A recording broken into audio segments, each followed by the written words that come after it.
Halfway through Season 13, there is an elephant in the bracket to address as we head into Round 3, and it has to do with the skaters, their sponsors, and who's sponsoring this tournament. One skater from each Round 3 battle is sponsored by Brazilian shoe company Cariuma, making up no less than half of the 8 remaining skaters. If that ratio is a contractually bound stipulation for Finals Night, the projected ELO outcomes will allow for Cody and Tyler to rep the brand, bringing this competition to us freeloading viewers, as they are expected to beat Chris Cole and Chris Joslin. Following the same ELO logic, it does mean fellow Cariuma riders Luan and Levy might be kicked out by Jamie and Nick, respectively. The fact that Cariuma, an organization founded by 2 Harvard grads with private Instagram accounts and decades worth of corporate professional experience, is sponsoring an event with skaters who happen to wear their shoes is nothing new. We saw this last season in the tournament, and also very obviously at the SLS Super Crown a couple years ago, but the Barracks has historically almost always been sponsored by a shoe company. First by DVS in Season 1, and Season 2 was Stereo and WeSC, then Seasons 3 through 6 were jointly funded by DC and LRG until Nike SB took over from Seasons 7 through 10. Some light digging on Slap will lead you to a little context about the Barracks' separation with DC and their switch to Nike, involving financial complications, a Barra rant, and a Kalis cameo on an Instagram live recording from 2017.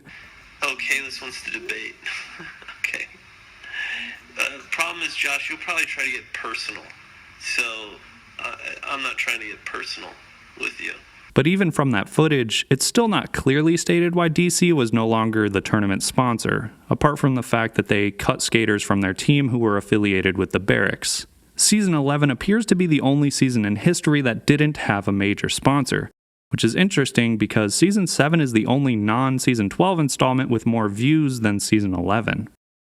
Looking back at the final 4 skaters of each season, it's hard not to notice that at least one of the final 4 skaters was riding for the event sponsor all the way back to Season 4, especially during the DC and Nike eras. So does that mean that the Barracks has always staged their tournament to a certain degree? I don't know, man. It's probably more complicated than a simple yes or no, because skaters traditionally need sponsors to get paid, and skate shoe companies sponsor skaters, so it makes logical business sense for those shoe companies to throw money at a competition where their riders will represent their brand and get their name out to the audience that's watching the event, as opposed to that same shoe company sponsoring an event where they don't have any riders.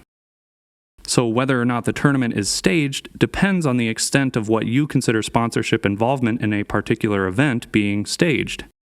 For example, why would a skate shoe company like Cariuma spend money on an event if none of the skaters who ride for them were participating? The Barracks is a hybrid brick-and-mortar skate facility in LA, but is also a relatively massive YouTube channel, and apparently the Flat Ground Competition series has been an attractive enough investment for skate shoe companies to provide funding for the Barracks to advertise their brand. Once the ad funding from these shoe companies and whatever additional sponsors are locked in for the contest, the Barracks' YouTube metrics are the next target to focus on so that the almighty dollar can multiply as much as possible, paying the necessary bills to keep the warehouse open and hopefully pay the staff who work there. In a specific case, the powers that be are probably trying really hard to not blatantly rig the upcoming Jamie versus Luan battle, because Oliveira has been much better at getting YouTube views than Jamie, which is an unavoidable metric to account for in this pseudo-authentic Game of Skate tournament, even though Griffin could very well win and correspondingly cause the Barracks to suffer from getting less views due to a smaller amount of interest in Jamie compared to Luan. As far as what to expect for Finals Night, none of the Round 2 games were ELO upsets, so if we continue that logic into Round 3, Chris Cole and Cody's battle will be the closest, with their pre-battle ELOs only differing each other's by 22 points. Given that minuscule difference, Cepeda vs. Cole might be the best Round 3 game this season in terms of the T-to-T barn burner factor.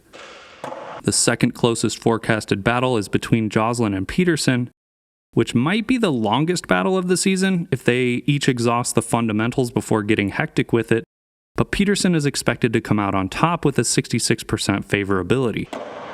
The third closest match is Jamie versus Luan, and this is what I would consider to be slated as the most exciting game. Not only because of the aforementioned loss of viewership that's at stake for the Barracks if Oliveira loses, but also because Luan's speed and pop will contrast drastically with Griffin's low and slow approach, forcing Jamie to really be on his A-game, while Oliveira will need to hope and pray for as much time on offense as possible, because returning champ Jamie is favored at 79%. Elo says the biggest blowout of round 3 will be Nick overtaking Levy. But without being able to really see the Austrian rookie at full gallop in a game yet, and the baked-in Cariuma bias, Holt might need to approach this game just as savagely as he did against Anderson in round 2, even with his 82% projected likelihood of winning, and his first opportunity to move past round 3 in the tournament. While there is clear suspicion about the Barracks meddling with the natural outcome of the tournament, there's also evidence that these non-Legion, non-Costin battles have some genuine authenticity. Andy could have won rock, paper, scissors against Nick. It's got to be pretty tough to pull off a premeditated double tie Rochambeau, but I guess it is possible. However, given the view counts Anderson brings, the metric side of the Barracks probably wishes that Holt was knocked out of that game instead, because they would have likely benefited from keeping Andy in the bracket for the views. So the fact that Nick is moving on and not Anderson, it can be argued this battle wasn't scripted. In this season's first 24 battles covering rounds 1 and 2, the most frequently landed trick is actually 3 different ones tied for first. The nollie kickflip, regular kickflip, and tray flip have each been landed 39 different times. These 3 tricks are similarly tied for first on both offense and defense. Fakie kickflips, heel flips, and backside kickflips are the top 3 most frequently landed tricks on defense that have a 100% success rate, with fakie flips leading the frequency at 16 out of 16 makes. This season ranks second all-time out of all seasons for best defensive consistency in rounds 1 and 2 combined, at 69% out of 606 attempts, led by season 10's 70.45% out of 748 attempts. So when you compare that to the 64% average across all seasons for the same first couple rounds, we're seeing, for the most part this season, better quality skateboarding early in the tournament. Excluding Season 12's deceivingly larger numbers due to a double-sized bracket, Season 10 is the leader in overall attempts made on both offense and defense with a total try-tally of 1567. Season 7 has the highest defense versus offense ratio with over 48% of each attempt being a defensive one. At least in terms of rounds 1 and 2, Season 1 looks like it was the worst on virtually every measure, including worst consistency rates on both offense and defense, and lowest defense versus offense ratio, meaning most games were dominated by one person offensively, aka boring. Getting through round 2 this season required a full weekend of 2 admittedly fun, but mostly goofy scripted matches, and a battle with the second worst approval rating at 82%. Which is much better than the number 1 hated 40% like to dislike ratio from that one game in Season 12, but Anderson versus Holt's 82% is still a decent second compared to the 85% duo of atrociously bad games last season with Lil Dre versus Cyril Palmer, and Spencer Barton versus Tony Mangucci.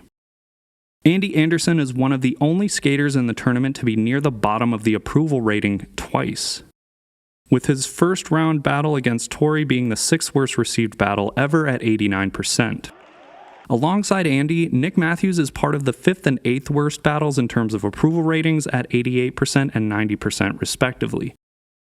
89% might not seem like that bad of an approval rating by itself, but when you consider that the average battle sits at 97%, the relatively dramatic difference signifies viewers are going out of their way to let the Barracks know that this type of battle is not enjoyable. The Barracks probably isn't as worried about approval ratings as they are about views, and at the time of this edit, Anderson's game from round 1 is the 3rd most viewed battle of Season 13. Considering that upload was the 11th match of the tournament, and the 2 best performing videos of Season 13 are the oldest, having had the most time on the platform to earn views, Andy's name power appears to have more pull than anyone else this season so far. And yeah, Tori Pudwell is not exactly an unknown, but it is worth repeating that the Barracks are potentially taking a hit on their views with Anderson gone, even though according to almost 650 voters, Andy lost on purpose. The recent goof matches and a scripted outcome have been part of the tournament for a while, maybe even as early as Season 2 when Mike V acted like he owned the place. I refuse to play by the rules. I didn't sign up for this. Is it fun to go into war and know you're gonna get slaughtered? Heroic. Legion of Doom battles are the most obviously scripted games, with Chris Roberts wrangling together a gaggle of Groms and experienced skaters ever since Season 1 against MJ. And out of 6 total appearances, Legion is always the loser. These games are scripted, but Luan still has to land a cab flip, so there's at least some merit cooked into these glorified practice rounds. Every season's inevitable injury fell upon Carlos in 2023, so his losing opponent Costin took on Cole in round 2, and in this day and age, finding Costin in a game of skate, especially after round 1, is a guaranteed shit show. He was already visibly tending to his inner thigh region before attempting a defensive nollie back heel, but it was obvious there was some type of cramp, muscle strain, or lack of interest in continuing to play yet another inevitably losing game that led Costin to tag in Malto while Eric and Carlos giggled on the sidelines. A couple callbacks to Season 12's earlier Nightmare rounds included the Costin Mike Mo cab flip shootout, where this season Cole and Malto did an abbreviated version with the nollie back 3 heel, ultimately ending with Malto in his usual position face down on the barracks floor. Thanks, someone. Oh, that was close. Hello there, the angel from my nightmare. Older, but nothing's any different.